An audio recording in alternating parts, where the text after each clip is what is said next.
Hey everyone, today I'm going to go over Prot Paladin gearing, talents, and glyphs for Ulduar in Phase 2 of Wrath Classic. I'll first go over talents, glyphs, and general gearing info, then I'll show you a bunch of sets for everything from Week 1 of Ulduar to Week 1 of Heroic and Nubarak in Phase 3. First, let's take a look at talents and glyphs. This 05516 build is the main one I've used in Ulduar.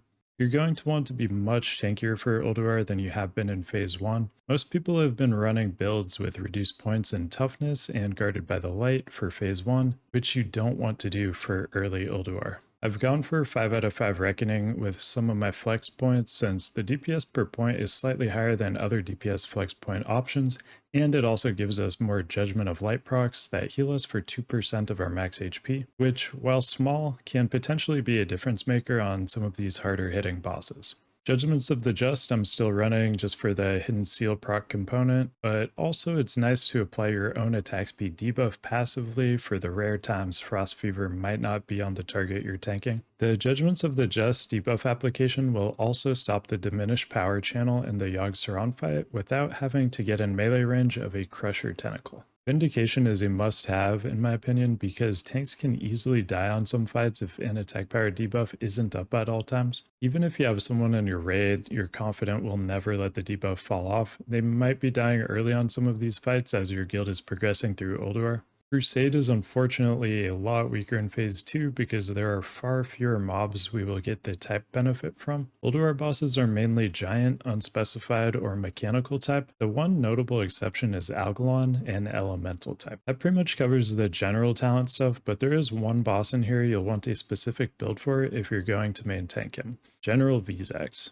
The main mechanic of this fight is that most mana regeneration does not work. However, Prot Pallies can still get mana back from Spiritual Attunement and Blessing of Sanctuary. This is the build I use to solo tank Vezax 10-man hard mode. Notable changes from my typical build are 2 out of 2 Spiritual Attunement, 5 out of 5 Benediction, and Glyph of Spiritual Attunement. With that setup, I had 0 mana issues. I recommend bringing this build or a similar one as an off-spec if you plan to tank Vezax. Without a build like this, you just won't have enough mana to do your full rotation. It is possible to tank him without this kind of build. It'll just require your ranged DPS to really utilize everything they can to reduce threat, as they get a big damage buff on this fight. Now let's talk about glyphs. The main ones to start considering for Ulduar that you likely haven't been using in Phase 1 are Glyph of Salvation and Glyph of Righteous Defense. Glyph of Salvation adds a damage reduction component to Hand of Salvation when used on yourself. With how hard Ulduar bosses hit, this is a must-have for things like Algalon, Thorim Hard, Iron Council Hard, Memoron Hard, and many others if you choose to solo tank them and bypass the tank swap mechanics. I haven't personally had any threat issues when salving myself, but you can always choose to cancel this early if you do. As for Glyph of Righteous Defense, Ulduar has a lot of tank swap mechanics where tanks must taunt off one another, so this helps ensure that goes smoothly. You'll be wearing a lot tankier gear in Ulduar, so your hit will likely suffer early on, and this glyph makes it easy to never miss a taunt even in lower hit gear. With the 8% hit from this glyph and 3% spell hit from Shadow Priest or Boomkin, you just need 6% spell hit to never miss a taunt. Keep in mind as Prot Pallies we have 2 taunts off GCD, so it isn't a huge deal if one misses, only if both miss. So being a little under spell hit cap is usually going to be fine. Algalon and Thorim Hard are the 2 main fights you'll benefit from Glyph of Righteous Defense. I recommend just bringing several glyphs with you early on so you can swap glyphs depending on what boss you're doing. There's a new type of gem coming out in Phase 2 called Stormjewels. These have equivalent stats to the regular epic gems coming out in Phase 3, but are unique equipped so you can only have one of each type equipped at a time. There are also only a few types available. The main ones that are relevant for us are Solid, Bold, and Rigid. You'll have a chance to get these out of the fishing daily bag, or you can buy them off the auction house. Now let's get into gearing for Ulduar. I'm just going to go over general things about Ulduar gearing before I get into the sets. You're going to need to be a lot tankier for Ulduar than you were in Phase 1. Eventually, once your raid is geared and people know the fights, you can get back into some more degenerate sets, but go for high survivability sets early on. Don't worry about hidden expertise caps early, but as your raid starts gearing up and survivability is less of an issue, you can start picking these up again. Ulduar gear has a ton of defense and avoidance, so reaching crit cap is never an issue until you start putting on DPS pieces. With all this extra defense, sometimes it will make sense to use the Mind Amplification Dish Engineering enchant to pick up extra stam. You'll want to pay attention to avoidance because you can easily go way over cap and have a lot of block rating that will be wasted on most bosses.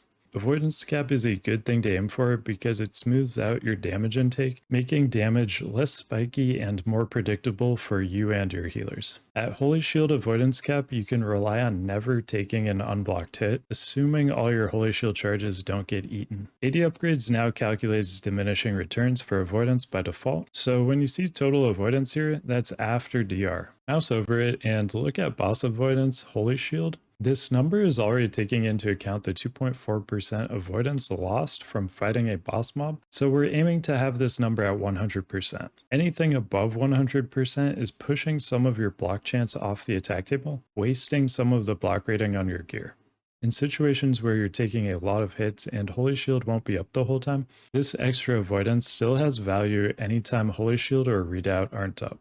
I wouldn't worry too much about being 1 to 2% over, as it's pretty difficult not to be once you get a lot of the Ulduar gear, but try to get as close to 100% boss avoidance with Holy Shield as you can when it makes sense. Blizzard buffed the eye level of hard mode gear by 13 and normal gear by 6, which created an even bigger disparity between these items than before. This change made a lot of 25-man hard mode plate DPS gear very appealing for tanks compared to the lower eye level tank gear available in those slots. As a tank, please pass eye level 252 DPS pieces to your DPS. They're luxury items that aren't at all needed for tanks, just nice to have. If your guild gets lucky and all of the DPS get some of these pieces, then you can start picking some up. Threat still won't be much of a factor in Phase 2, but it will be a little more relevant than it was in Phase 1, as a couple of fights in Ulduar have damage buff mechanics that will get pretty crazy when your DPS are rocking the new buffed eye level gear.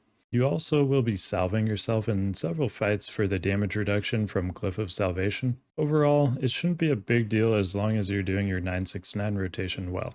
Ulduar has a ton of options for every slot, and you'll likely spend the majority of this phase with a mix of various pieces that may not be what you ultimately want. I suggest simming your gear as you get it to figure out what the best combinations will be based on exactly what you have. I'll have a link to the Prot Pally Sim in the description. Our tier set is good and will ideally be combined with leg plates of the Endless Void from Algalon. You'll have the option to break the 4-piece with the eye level 252 gloves, handguards of revitalization, and either a shoulder, chest, or helm swap for increased HP and other stats at the cost of a lot of block value. For situations you want more block value, you can use the 4-piece plus leg plates of the Endless Void, and for situations you want more stam and other stats, you can drop the 4-piece and use handguards of revitalization. For your meta, you may want to carry a couple effulgents and austeres with you during progression, so you can swap based on the encounter. Austere is better most of the time, but effulgent is great for things like hard mode Iron Council and Memoron. Ulduar gives us two new amazing stam trinkets, Heart of Iron and Royal Seal of King Lane.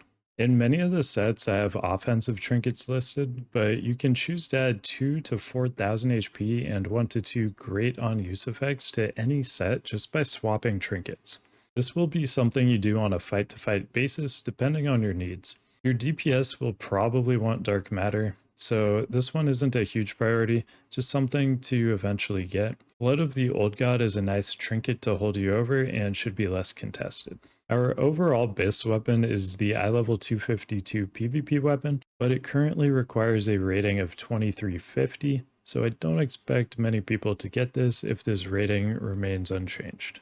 After that, Caress of Insanity is our next best overall, but DPS in your raids will likely want this. Caress is 200 plus DPS more than Sorthalis for single target and even more for AoE, so this is a great spot to trade some survivability for damage. Sorthalis is mainly used for Algalon and Thorum Hard, where you want the better defensive stats. But Shiver from 10-man actually has more stam and has hit instead of expertise, and hit is a more relevant stat for those fights. I'd only take Sorthalis once nobody else in your raid wants it, or if you've gotten really unlucky on Shiver.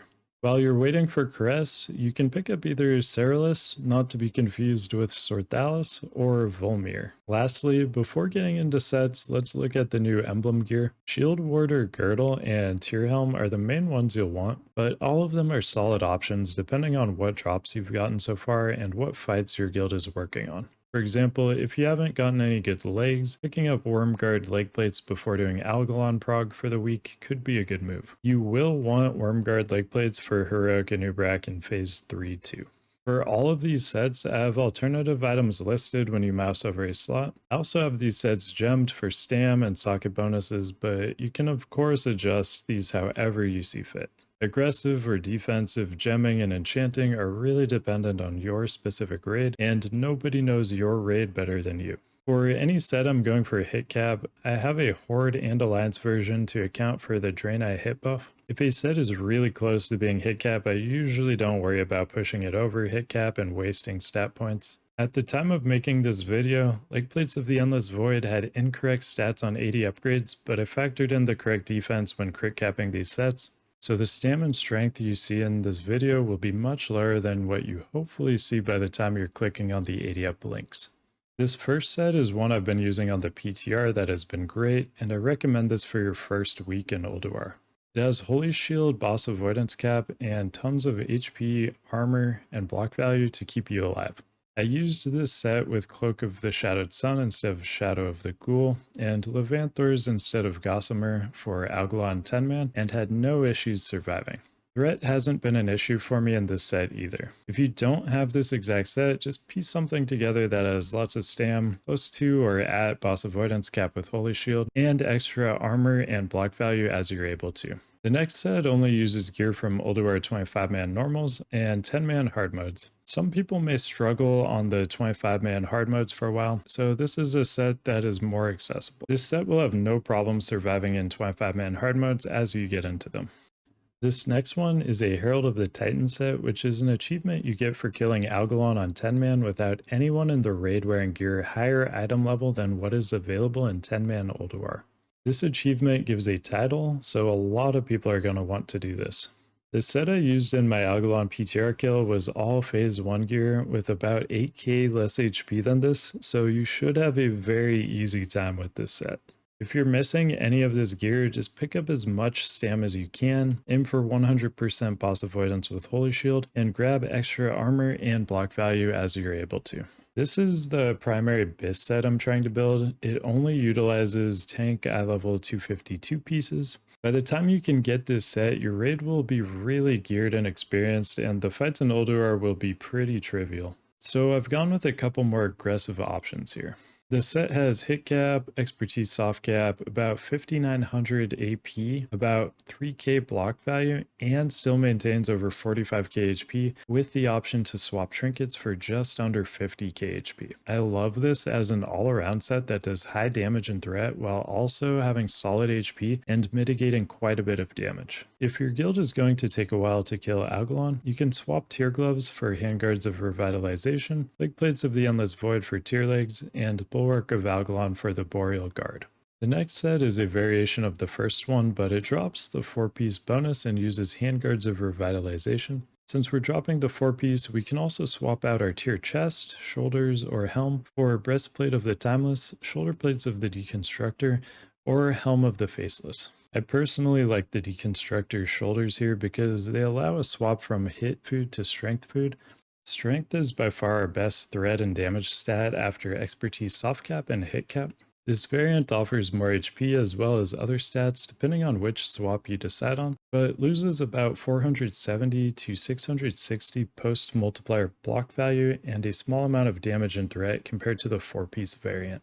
Next, we've got the 4-piece plus Blood of the Old God variant. This is quite a bit less damage and threat than the 4-piece with Dark Matter, but it gains a bit more survivability. Blood of the Old God will also probably be much easier for you to get than Dark Matter. Next, we've got a BIS Tanky set. This set is all about survival and has almost 52k HP and 35.6k armor. Unfortunately, this set isn't going to see much action. You'll probably only ever use it on Algalon, as every other fight on Ulduar will be completely trivial to survive by the time you get this gear. By this point, your raid DPS is likely to be so high that you're skipping mechanics that made surviving more difficult before.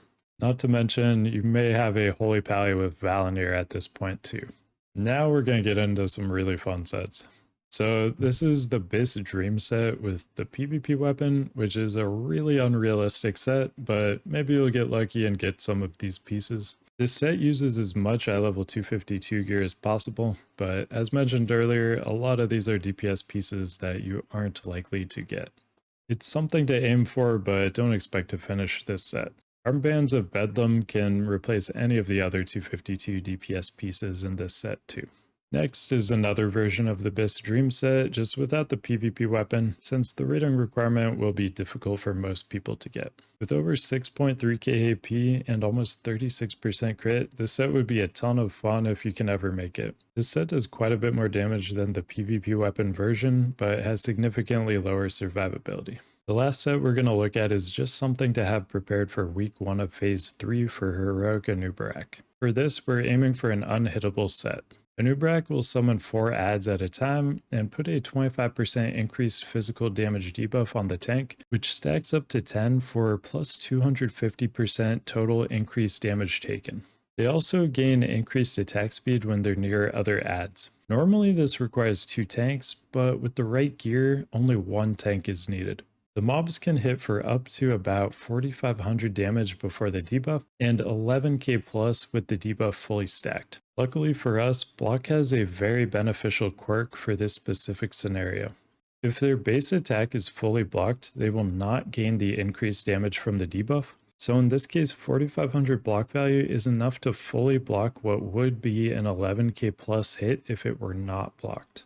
Our goal with this set is to be passively avoidance capped with as close to 4500 block value as possible. For this number, I'm going off of a combat log from a video in Original Wrath, and I have no way of telling exactly what his gear is. Typical hits in his combat log were 3.5 to 4k, with the occasional hits in the low to mid 4000s. It's possible we may want slightly more or less block value once we get to check this out on the phase 3 PTR and confirm how much they're hitting for. This set has 4692 block value with a Libram and a Levanthor's up, and 4380 block value with a Libram and Auto Blocker up. With the way the ad spawns line up on this fight, you can rely on always having one of these up. From the combat log in the video, it looks like hits above 4380 were rare, so it should be fine to have that as your low end, as hits above that should be infrequent enough to get heals in time. As for avoidance, you cannot rely on Holy Shield for block chance here because of how many attacks you'll be taking. The ads we'll be tanking are level 82, 2 levels above player level. Mobs reduce our dodge, parry, block, and miss chance by 0.2% per level they are above us, for a total of 0.8% reduction in avoidance per level. So we'll need 101.6% avoidance since these ads are 2 levels above us. Try to complete this set or a very similar set by the end of phase 2 to put your guild in a good position to get a week 1 Heroic Anub kill. Alright, that should be everything you need to know about Ulduar gearing for Prot Pallies. Liking, commenting, and subscribing really helps me out if you'd like to do that. I've got links to my Twitch and Discord in the video description as well. Thanks for watching, and good luck on the new loot.